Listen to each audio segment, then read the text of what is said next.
Fala galera, beleza? Professor Tiago Barreto aqui na área de novo, continuando com você o nosso curso de questões Guarda Municipal de Santa Cruz, Capibaribe. Reta final aí, você vai passar, se Deus quiser vai dar certo, meu filho. Basta você estudar e acreditar. Ó, vamos pra cima.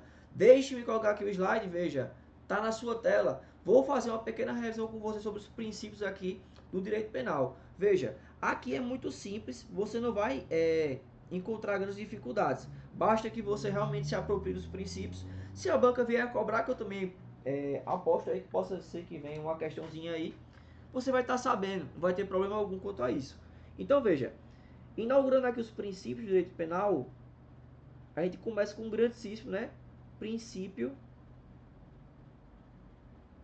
o princípio da legalidade.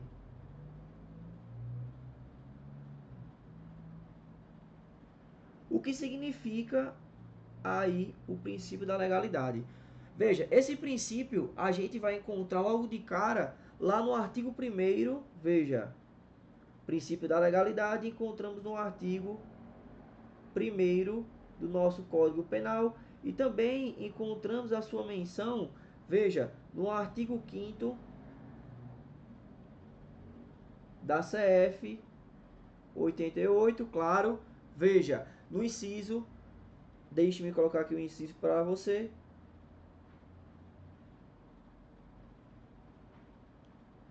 bem demarcado aí, certo? A gente vai encontrar a menção desse princípio, né, no artigo 1º do Código Penal e no respectivo inciso do artigo 5º. Veja, e lá no Código Penal, né, é bem clara a redação quando diz que não há crime sem lei anterior que o defina, não há pena sem prévia cominação legal. O que ele quer dizer com isso? Veja, ele quer dizer, o Código Penal, claro, quer dizer que, primeiro, para que se exista um crime, precisa existir a lei que defina aquele crime. Concorda comigo que eu não tenho como é, imputar um crime a alguém sem que exista o crime no Código Penal? Então, o primeiro ponto é esse.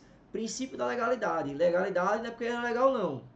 No sentido coloquial da palavra, veja, legal no sentido de lei, beleza? Tranquilo. Então, aqui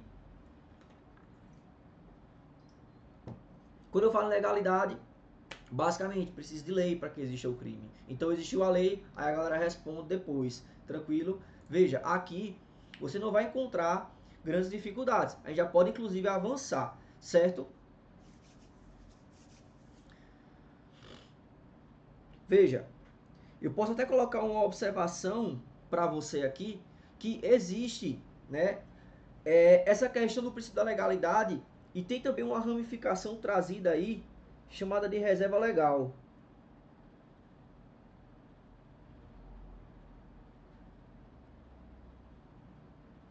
Show, chamada de reserva legal. Veja, a reserva legal também tem o mesmo fulcro, o mesmo significado da legalidade, né? Falando aí em questão no sentido de deve existir a lei. Ele diz que não há que se falar, veja, em criação de crimes por medida provisória, certo? Não se admite criação de crimes por medida provisória.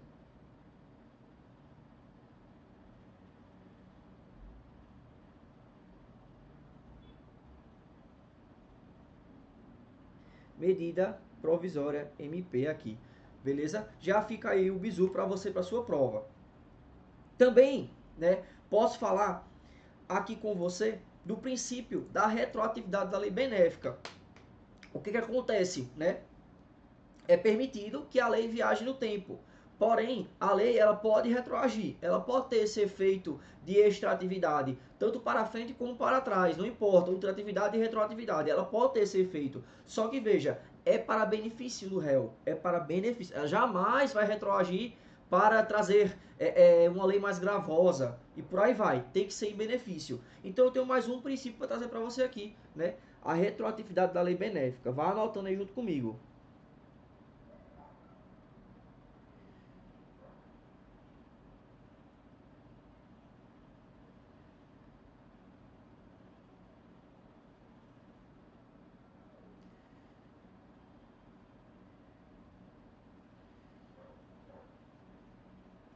Retroatividade da lei benéfica. Mais um. Thumb Aqui, ó. Eita. Passou-me. Uma, duas. Ó, passou-me. Vamos embora. Então, cara, continuando aqui, a gente já vai passando com mais velocidade que a gente tá revisando. Também posso mencionar para você aqui, com o intuito, certo, de trazer os princípios mais importantes para você. Também destaco o princípio da individualização da pena.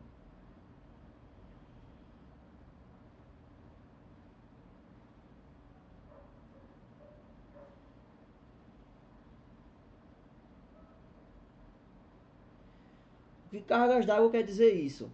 Deixe-me colocar o número 3. Olha, o princípio da individualização da pena, você encontra essa premissa até no artigo 5º, veja, da Constituição. Deixe-me colocar.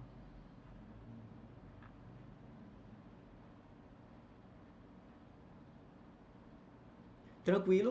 Você vai ter a ideia da individualização da pena sendo trazida, inclusive, aí, como eu mostrei na CF, e ela tem um fulcro de dizer o seguinte, olha, por mais que exista aí concurso de pessoas nesse crime, né, tenha mais de uma pessoa concorrendo para a mesma ação, aí pelo mesmo crime, né, enfim, situações diversas, um cara furtou aqui, outro cara furtou ali, as penas vão ser individuais para cada. Isso que quer dizer o princípio da individualização da pena. Show? Beleza? Então aqui é o essencial para nós, para que possamos aí avançar, beleza? Falando mais um pouco, né, desses princípios, trago para você aqui o princípio da taxatividade. Veja,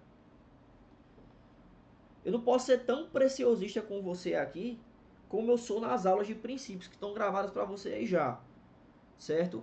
Mas aqui eu trago para você o princípio da taxatividade.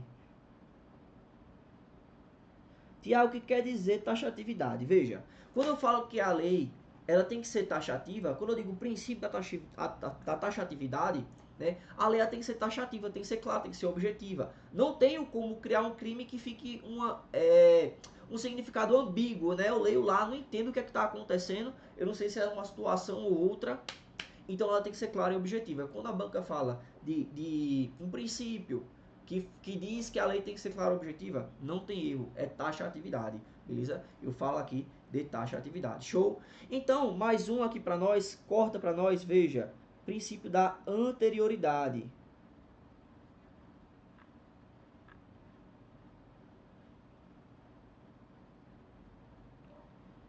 Princípio da anterioridade. Veja, a lei, ela tem que estar em vigor na data que a conduta criminosa foi praticada, certo?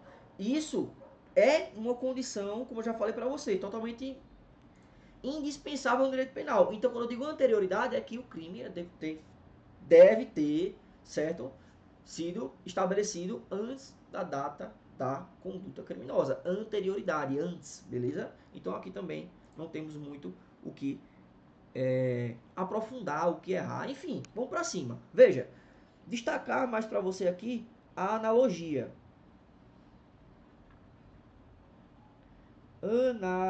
Analogia. Tiago, analogia, veja, a analogia, né, é um mecanismo utilizado no direito penal para preencher uma lacuna legislativa. Como assim, Tiago, preencher uma lacuna legislativa? Preste atenção aqui junto comigo. Pay attention, please. Veja, pay attention. Ó, uma lacuna legislativa. Por exemplo, eu tenho uma situação A que se equipara a uma situação B. Eu consigo encaixar a lei B na situação A. Só que eu tenho uma situação C que é parecida com a A, só que eu não tenho uma lei para ela. Aí eu me utilizo de B. Veja, nesse sentido aqui, eu tenho A que corresponde a B. Aí C é uma situação parecida com A, só que eu não tenho nada para enquadrar em C. Aí eu enquadraria B, por analogia. Veja, é isso que acontece. É isso que acontece. Só que a analogia, essa lacuna legislativa, ela não pode ser feita em malam partem, só pode ser feita em bonam partem. Beleza? Isso você pode anotar aí tranquilamente, que a chance de cair também na sua prova é muito grande. Então só se admite analogia em bonam partem, em benefício, jamais em malam partem. Beleza? Olha só, continuando aqui, deixa eu passar o slide. Veja. Interessante falar aqui sobre a característica do direito penal de ser intervenção mínima.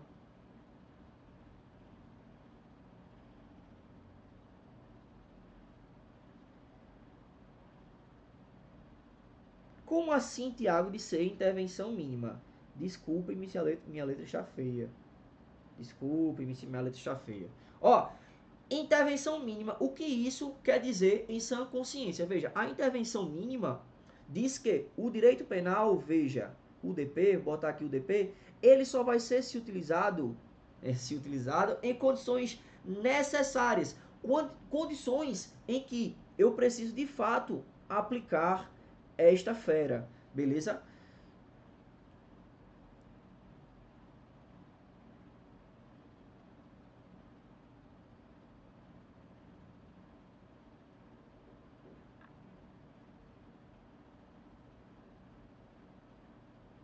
Somente quando necessário. Eu não saio aplicando o direito penal por aí à torto e à direita, só quando necessário. Isso que quer dizer intervenção mínima. Só que a intervenção mínima, veja, ela se ramifica em dois princípios aqui. Ela se ramifica na subsidiariedade.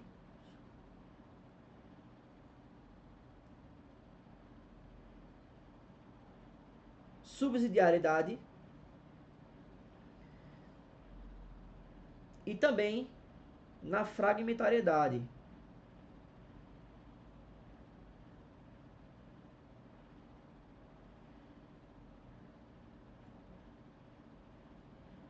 Subsidiariedade e fragmentariedade. Show? Ela se ramifica nesses dois princípios. E veja, que interessante. Quando eu falo que o direito penal ele é subsidiário, que seria esse princípio aqui, que eu estou mostrando para você, subsidiariedade, significa que o direito penal ele é a última ratio. Ele é a última ratio. Como assim, Tiago, última ratio? Veja, eu só vou me utilizar do direito penal de último caso. Isso quer dizer ele ser subsidiário, ele ser a última ratio. Eu só me utilizo em último caso, beleza? Só me utilizo em último caso. E quando eu falo que ele é fragmentado, vamos lá. Isso quer dizer, deixa-me colocar o 2 aqui. Olha, isso quer dizer, olha para mim aqui.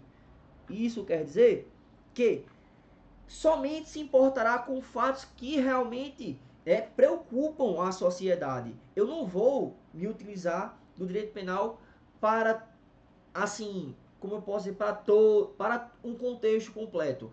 Eu só vou me utilizar em partes específicas, em fragmentos.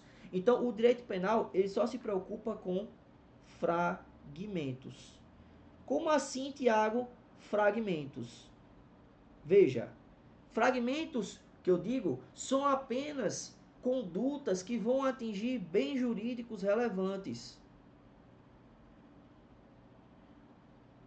Então, por isso que ele é fragmentado, né?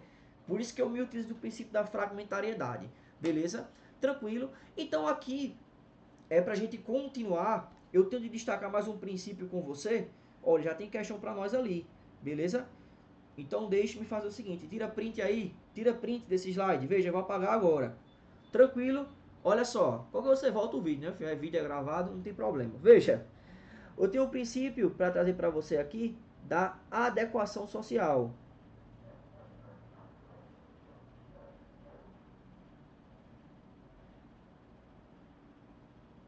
Veja que beleza. Adequação social. O que significa adequação social? Veja, são condutas que, olhando diante do Código Penal, são condutas criminosas, porém são socialmente aceitas. Como assim, Tiago? Socialmente aceitas. Por exemplo, fazer tatuagem. Ali em tese seria o artigo 129 do Código Penal, né? Crime de lesão corporal. Só que aí é algo que é socialmente aceito. Pá, tatuagem, sei o que, bolado, estilo, pronto. É socialmente aceito. Eu não vou colocar o direito penal na jogada. Isso é um exemplo. Então, eu tenho aqui condutas que no olhar penal são típicas, só que são aceitas pela sociedade, beleza? Só que são aceitas aí pela sociedade. Então, pode colocar aí que são condutas típicas. Típicas, leia-se, né, se enquadram aí a uma conduta proibida por lei, né, típicas, mas que são socialmente aceitas.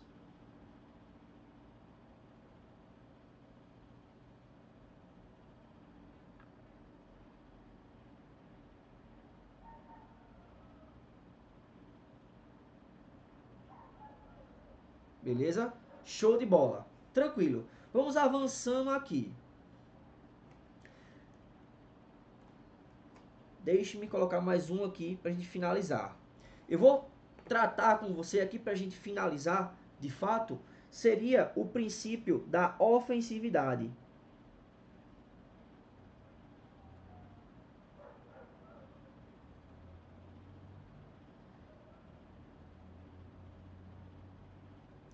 Aqui, o princípio da ofensividade não é muito diferente dos outros, ele possui uma ideia muito parecida. Ele diz que o Estado, né, ele só vai se preocupar com condutas que ofendam bens jurídicos relevantes. Certo? Com bens jurídicos relevantes. Só que aí, diante disso, eu tenho até uma ramificação dizendo o seguinte, olha, o Estado, ele não vai se preocupar quando o indivíduo, ele causa um mal a si próprio.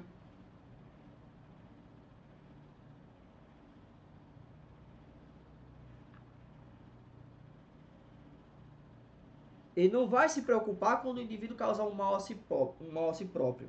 Dessa forma, o direito penal, ele não pune a autolesão. Não pune a autolesão. Isso diz respeito, veja, ao princípio da alteridade.